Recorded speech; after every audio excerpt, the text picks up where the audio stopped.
और 2022 में 6 जुलाई को माननीय मुख्यमंत्री आदित्यनाथ जी के द्वारा इसका उद्घाटन होता है।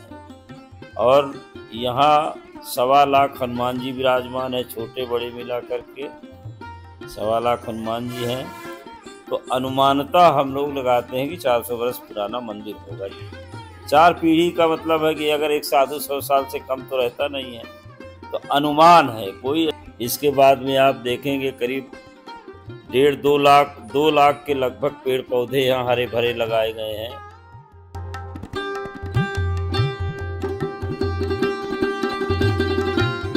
तो hello guys, welcome back to my channel. तो अभी हम फिलहाल मौजूद हैं जी लखनऊ के हनुमंत धाम में।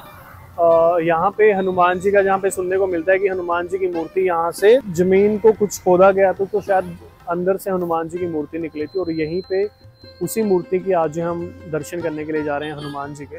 तो यहाँ पे हमने प्रसाद ले लिया है अपने लिए।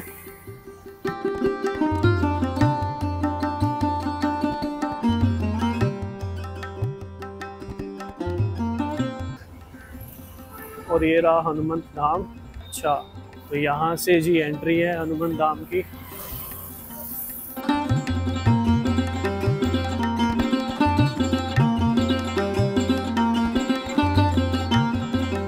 तो प्राचीन जो हनुमान जिनके बारे में मैं आपको बता रहा था, प्राचीन हनुमान मंदिर जाने का रास्ता। तो जो प्राचीन आपको जो मूर्ति मिलेगी जी वो यहीं नीचे मिलेगी। तो चलिए पहले प्राचीन जो है हनुमान जी के दर्शन कर लिए जाएं।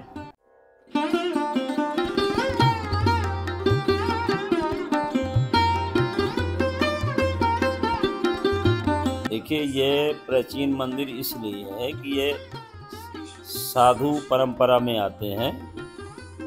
ये हमारे गुरुजी तीसरी पीढ़ी में है, हम चौथी पीढ़ी में, इनसे 2 पीढ़ी पीछे हो गई।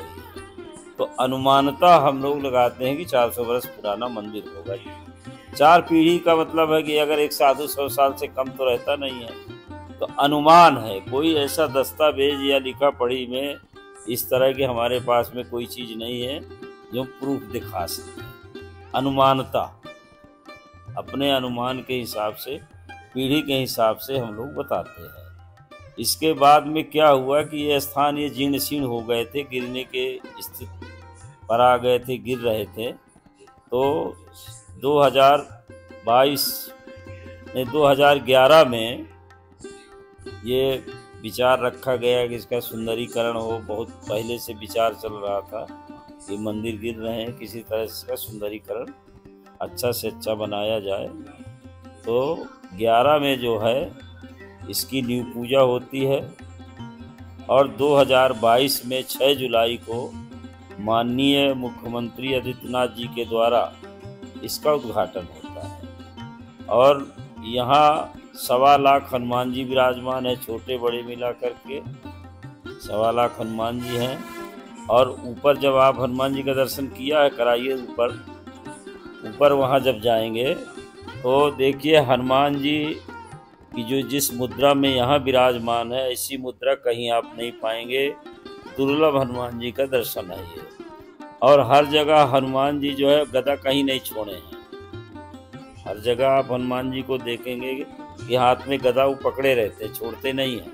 लेकिन यहाँ पर जो है हनुमान जी ने गदा अपने बगल में रख करके रिस्ट में आशीर्वाद रूप की मुद्रा में आशीर्वाद दे रहे सबको, और दिव्य मूर्ति है। इसके बाद में यहाँ राम दरबार की भी स्थापना की गई है। राम दरबार भी स्थापित है, शिव दरबार भी स्थापित है, गणपति जी का भी स्थान यहाँ है, और नवग्रह की भी स्थापना यहाँ की गई है। इसके बाद में आप शिव दरबार में जाएंगे तो शिव जी भी बहुत दुर्लभ मूर्ति है, उसमें प्राकृतिक ओम बना हुआ है। आप दर्शन कराइए, उसमें दूर से आप जैसे दर्शन करेंगे तो ओम बना हुआ है, और वो नर्मदेश्वर है। प्राकृतिक ओम वाली मूर्ति शायद ही कहीं दुर्लभ से अति दुर्लभ है ना। इस प्रकार से माता दुर्गा जी का स्थान है, स्थापित किया गया है, वो भी सिद्धदायिनी है। इसके बाद आप रिवर फ्रंट गोमती नदी की तरफ जाएंगे तो वहाँ भगवान विष्णु लक्ष्मी विराजमान है, सरस्वती माता विराजमान है, और उसके बाद में आप देखेंगे राधा कृष्ण जो है दोनों तरफ पेड़ों से आच्छादित 50-60 सीढ़ी चढ़ के आप जब जाएंगे तब राधा कृष्ण का मंदिर भी विराजमान है, वहाँ राधा कृष्ण भी विराजमान है। इसके बाद में आप देखेंगे करीब 2 लाख के लगभग पेड़ पौधे यहाँ हरे भरे लगाए गए हैं। 5-6-7 बीघे में घास की लान लगाई गई है, जिसकी कटाई छटाई सफाई झाड़ू रोज नित्य होता है। यहाँ कोई पवित्रता का सफाई का विशेष ध्यान रखा गया है। नशा रहित स्थान है, कोई प्रकार का नशा धूम्रपान इत्यादि जो भी नशीली पदार्थ हैं यहाँ कोई प्रयोग नहीं कर सकता है। यहाँ खाने पीने की वस्तुओं का भी प्रयोग नहीं होता है। पानी की बोतल तक का यहाँ परमिशन नहीं है, लेकिन लोग ले आते हैं तो उसको भी मना किया जाता है। आप देखिए पूरे एरिया में कोई जूता चप्पल पहन के नहीं दिखेगा, सबके इधर भी गेट पर भी मेन गेट पर भी जूता और चप्पल उतारने की व्यवस्था की गई है। वहाँ नदी की तरफ भी व्यवस्था की गई है। सब लोग पवित्र मन से यहाँ दर्शन करते हैं। अब आप जब आए होंगे तो आपको भी अनुभव हुआ होगा कि स्थान यहाँ सुख शांति दोनों है, सुख भी है और शांति भी है। कहीं कहीं सुख है शांति नहीं है, लेकिन यहाँ सुख और शांति दोनों है कि नहीं। इसी प्रकार से जो है ये स्थान की रूपरेखा चलाई जाती है।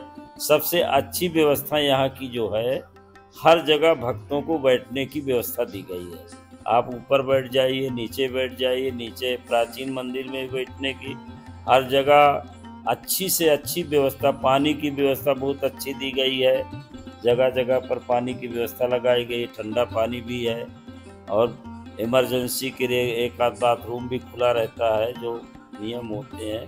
तो जो एक परंपरागत किसी भक्त को कोई तरह की तकलीफ न हो यहाँ आने के बाद, इस तरह का हम लोग ध्यान में रख करके इसकी व्यवस्था चलाते हैं, देखते हैं। और सुबह 5 बजे से यहाँ लोगों का आना जाना तांता लग जाता है और सुबह की आरती 8 बजे होती है, सायंकाल 8:30 बजे होती है और प्रतिदिन भगवान का भोग जितनी मूर्ति है सबका भोग लगता है। 12 बजे दोपहर का भोग लगता है, रात्रि का भोग 8 बजे लगता है। नियम अनुसार नियमित ये सब कार्य होते हैं यहाँ।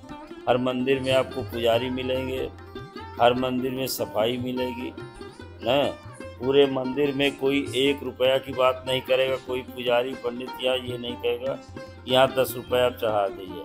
आप अपनी श्रद्धा से जो भी करना चाहे, दान पात्र रखा हुआ आप उसमें रखिए, कोई कहेगा नहीं आपसे कि ये चढ़ाना है ये करना है। हाँ, इस तरह से मंदिर को अच्छे ढंग से और पवित्रता का बहुत बड़ा मंदिर जितना पवित्र होगा साफ होगा उतना ही आने वालों के लिए फ़ायदेमंद होता है। उसका ध्यान लग जाएगा, मन में शांति आएगी। तो इसी तरह से करीब करीब सभी मंदिरों को साफ सुथरा रखना चाहिए। कोई यही नहीं, जितने मंदिर हैं सब अगर साफ सुथरे रहें तो अच्छी बात है।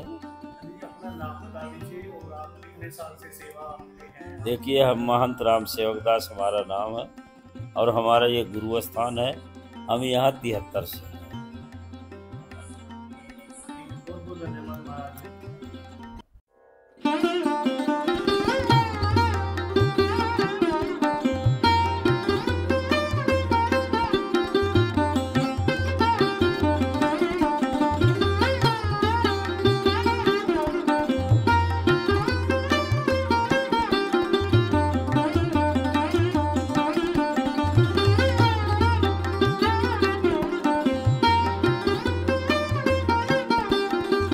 तो ये वीडियो थी जी नऊ के हनुमंत धाम की।